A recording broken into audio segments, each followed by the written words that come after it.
যে সকল চাঁদাবাজ সন্ত্রাসী রয়েছে তাদেরকে বৃদ্ধাঙ্গুলি দেখে এই বাস স্ট্যান্ড সব উচ্ছেদ নেতৃত্ব দিয়েছে।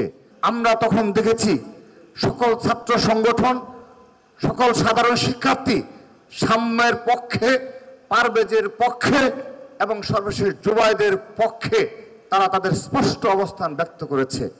আমরা যদি লক্ষ্য করে থাকি এই সাম্যের জীবনযাপন, তার নৈতিক চরিত্র এবং তার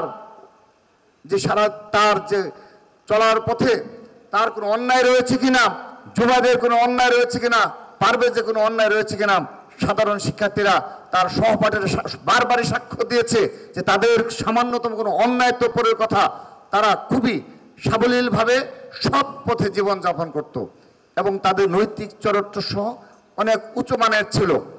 কিন্তু তারা জীবিত থাকাকালীন সময়ে তারা সেই প্রশংসার ভাগিদার হতে পারে না। আমি সাধারণ শিক্ষার্থীদের দৃষ্টি আকর্ষণ করছি, শুধুমাত্র শাহাদাত বরণ করার পরেই যেন তাকে আমরা প্রশংসিত না করি।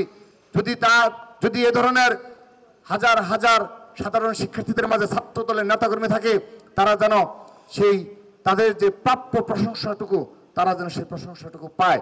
আমি তাদের কাছে সেই দাবি রাখছি। জগন্নাথ বিশ্ববিদ্যালয়ের ছাত্রদলকে নিয়ে গর্ব করার মতো অনেকগুলো বিষয় রয়েছে। আমি যতবারই আমার নেতৃত্ব পাওয়ার পর বেশ কয়েকটি কর্মসূচিতে জগন্নাথ বিশ্ববিদ্যালয়ে আসার সুযোগ হয়েছে।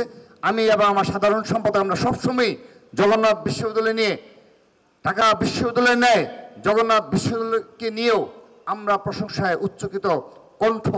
কারণ আমরা দেখেন সোশ্যাল মিডিয়ায় কত বাজেভাবে নেগেটিভ দাঁড় করানো হয়, কিন্তু আপনারা সাক্ষ্য দিবেন এই জগন্নাথ বিশ্ববিদ্যালয়ের যুগের পর যুগ যে সমস্যা ছিল, এই জগন্নাথ বিশ্ববিদ্যালয়ের সম্মুখে যে বাস স্ট্যান্ড এবং বাস থেমে এবং যে যানজটের যে একটি বিষয় ছিল, এটি কিন্তু সাহসিকতার সহিত জগন্নাথ বিশ্ববিদ্যালয়ের ছাত্রদল উচ্ছেদ করেছে।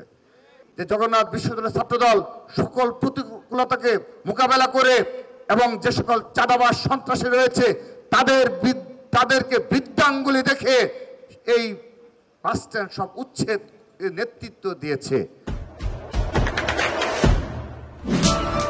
দেশে দেশে সবার সাথে দ্য নিউজ।